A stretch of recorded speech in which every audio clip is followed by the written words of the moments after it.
Subscribe করুন মেহেদি cartoon, click করুন bell icon.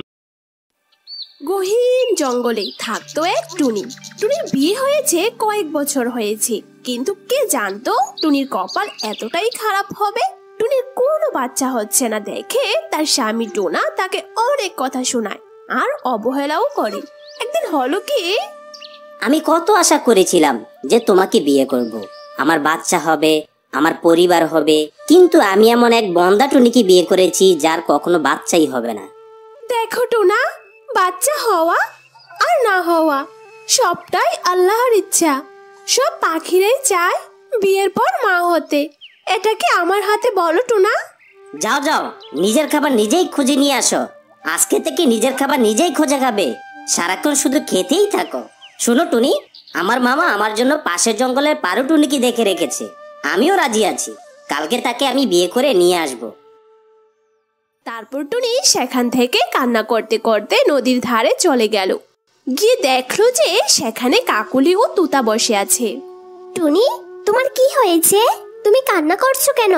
তোতা, টোনা সব সময় আমাকে বন্দা বন্দা বলে কষ্ট দেয়, আর সে তো আজকে আমাকে বলেছে সে নাকি কালকে পাশের জঙ্গলের পারুকে বিয়ে করে নিয়ে আসবে। বলো তোতা আর কাকুলি, এখানে আমার কি দোষ? আমি আগে থেকেই ভয় পেতাম, না জানি টোনা কখন এই কথা বলে ফেলে। টোনা রাজি তো তোমার আর কিছুই করার নাই টুনি, মন খারাপ করো না। তারপর তারা সবাই তাদের ঘরে চলে গেল। টোনা ও টুনি রাতে ঘুমিয়ে পড়লো। যখন সকাল হলো, টোনা তো পাগড়ি আর গলার মালা নিয়ে বিয়ের জন্য বের হয়ে গেল। টুনি কান্না করতে করতে বলল, আমি তোমাকে কি করে বোঝাবো টোনা? মা হতে তো আমারও ইচ্ছে হয়, কিন্তু কি করব বলো? তুমি তো আমাকে কথা দিয়েছিলে কখনো কষ্ট দিবে না, কিন্তু আজ তাই করেছো। আমি কি করে বেঁচে থাকবো টোনা?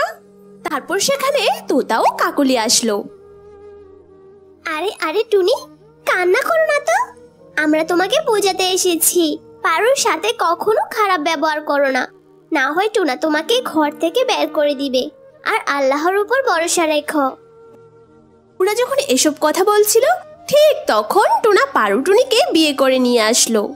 ভালোই হয়েছে তোমরা এখানে এসেছো, আমার বিয়ের মিষ্টি খেয়ে যেও কিন্তু। মিষ্টি খেয়ে যেও?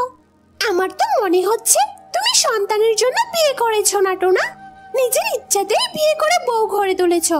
আমরা এমন মিষ্টি খাবো না, যত সব। তারপর তারা সেখান থেকে চলে গেল।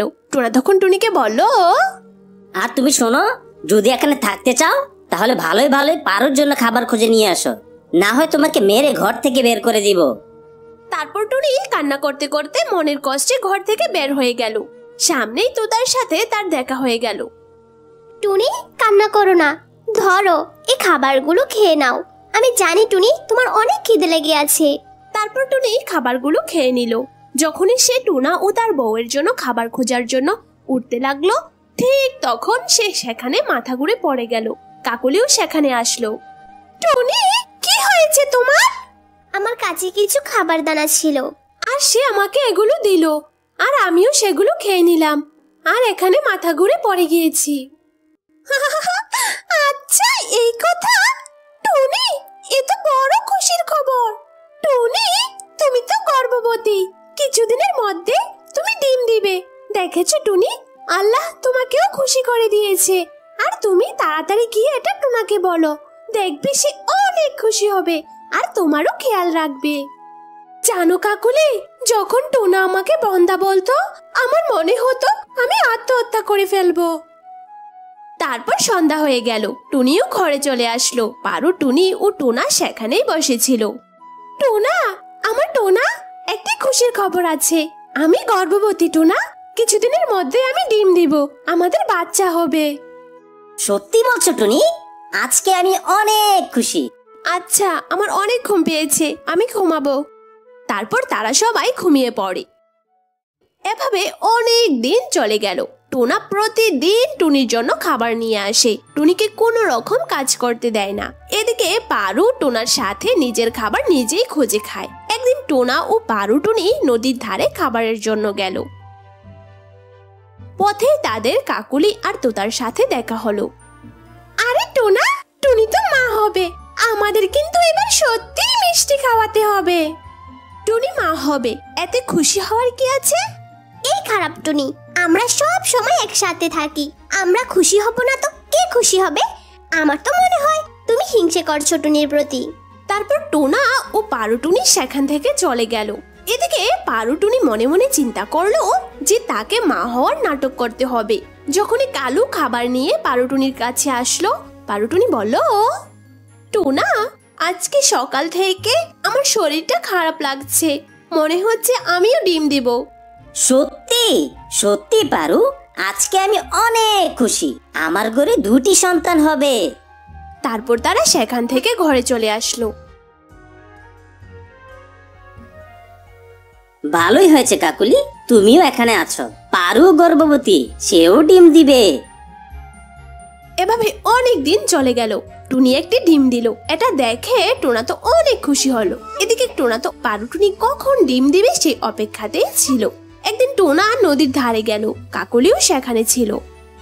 কাকুলি, টুনি ডিম দিয়েছে, কিন্তু পারুকে তো আমার সন্দেহ হচ্ছে, কিছু তো মাথায় আসছে না। টোনা, সত্যি বলতে পারুকে আমারও কেমন যেন লাগছে, মিথ্যাবাদী মনে হয়। চলো চলো দেখে পারু কি বলে। তারপর টোনা ও কাকলি সেখানে আসলো আর বলল, টুনি, এইভাবে ডিমে বসে থাকলে তো তোমার বাচ্চা 2-3 দিনেই হয়ে যাবে। আর পারু, তুমি চলো আমাদের সাথে, তোমাকে ডক্টর তোতার কাছে নিয়ে যাব। টোনা বলেছে তোমার ডিম ঠিক আছে কিনা দেখতে হবে, আর হ্যাঁ, তোমার বাচ্চা নরমালে হবে নাকি অপারেশন করা লাগবে সেটাও দেখবো। এইসব শুনে তো পারুটুনি ভয়ে কান্না করতে থাকলো আর বলল, আমাকে ক্ষমা করে দাও টোনা, আমার আরো একটি বিয়ে হয়েছিল, আমি কোনোদিন মা হতে পারবো না, আর সেই জন্যই আমার স্বামী আমাকে ছেড়ে দিয়েছিল, আর আমার এখনো বাচ্চা হবে না। আমি মিথ্যে বলেছি, আমি ভেবেছিলাম তুমি আমাকে অনেক আদর করবে, সেই জন্যই আমাকে মিথ্যার আশ্রয় নিতে হয়েছে। প্লিজ আমাকে ক্ষমা করে দাও টোনা, আমি আজকে থেকে সব কাজ করব, সবার খাবার খুঁজে আনবো।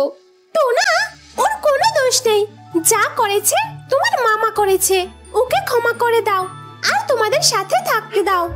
তারপর থেকে ওরা একসাথে মিলেমিশে বসবাস করতে লাগলো।